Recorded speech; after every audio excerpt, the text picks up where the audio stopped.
Moving to a slightly different environment here. We are moving far away from the forests. We're actually moving to a place where there is no forest. We're moving very far north to Greenland. And what I did in this study was I tried to measure some of the phosphorus compounds in ice cores to try to answer some questions about how the atmospheric phosphorus has changed over time. So let's see if this is working. Our study site is here, Greenland.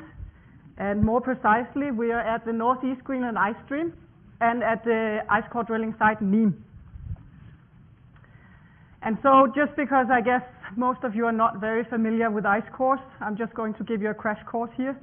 So the thing is that you have a lot of snow falling down. It's coming directly from the vapor phase being transformed into ice. So there's no water involved here. And then it takes down whatever minerals is in the atmosphere with it, and it's deposited here on the top of the Greenland ice sheet. Then because we have melting on the sides, it will flow out and get thinner and thinner layers.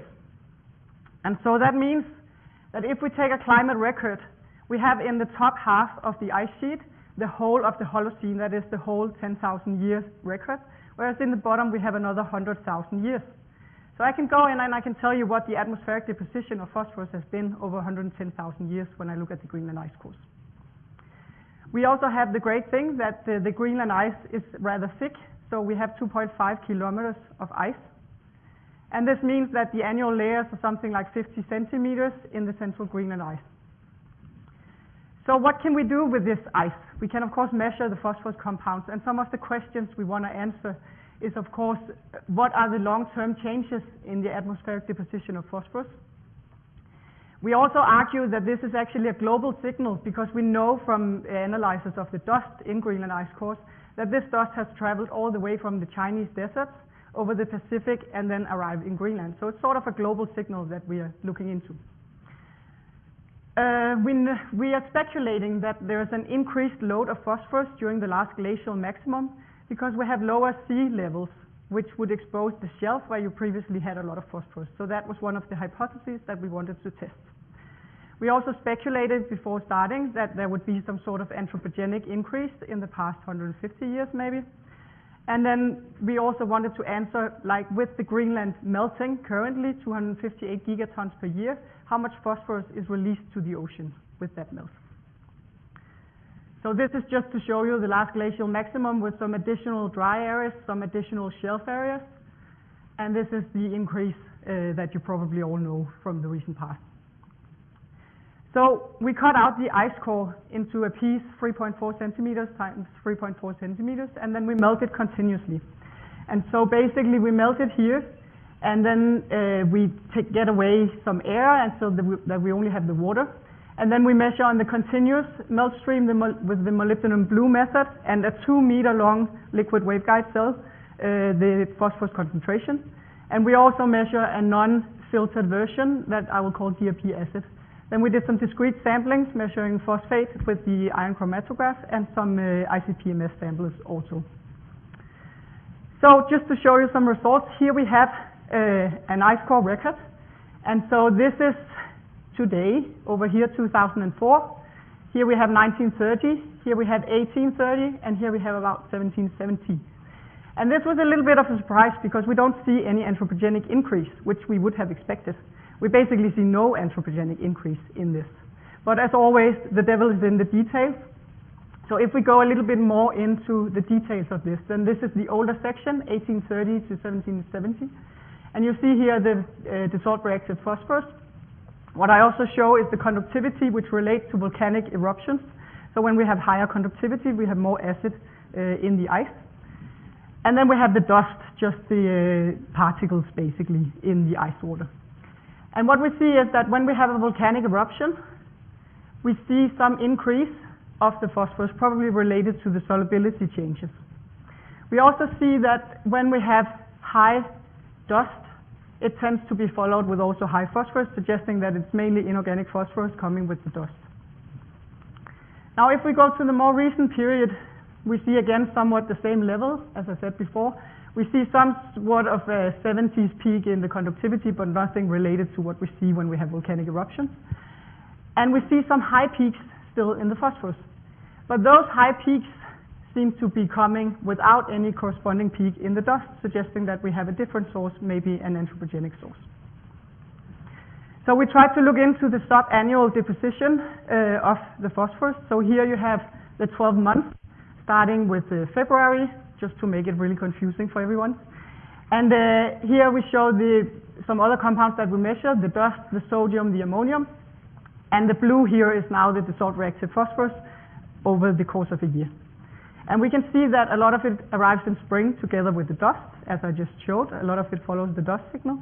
But there's also some down here which tends to come in sort of early summer, late autumn, which seems to be of a more organic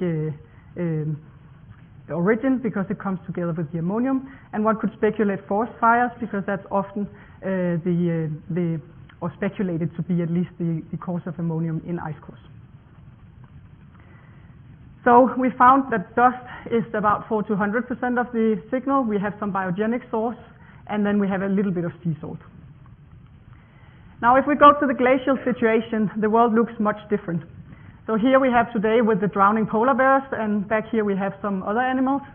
But anyway, what is interesting is that we have some large ice caps, which of course changes the atmospheric circulation. So one always needs to have that in mind.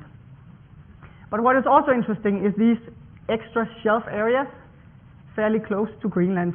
So one would maybe expect some increased phosphorus from the shelf area. So if we just start out by looking at the dust, here we see today, last glacial maximum about 20,000 years ago, and all the way back to about 100,000 years ago where we have the past warm period. And so we can see that in the warm periods we have very low dust, and in the glacial we have high dust with very high fluctuations. And actually the temperature increases are about 15 degrees in something like 20 years, really fast, much faster than today.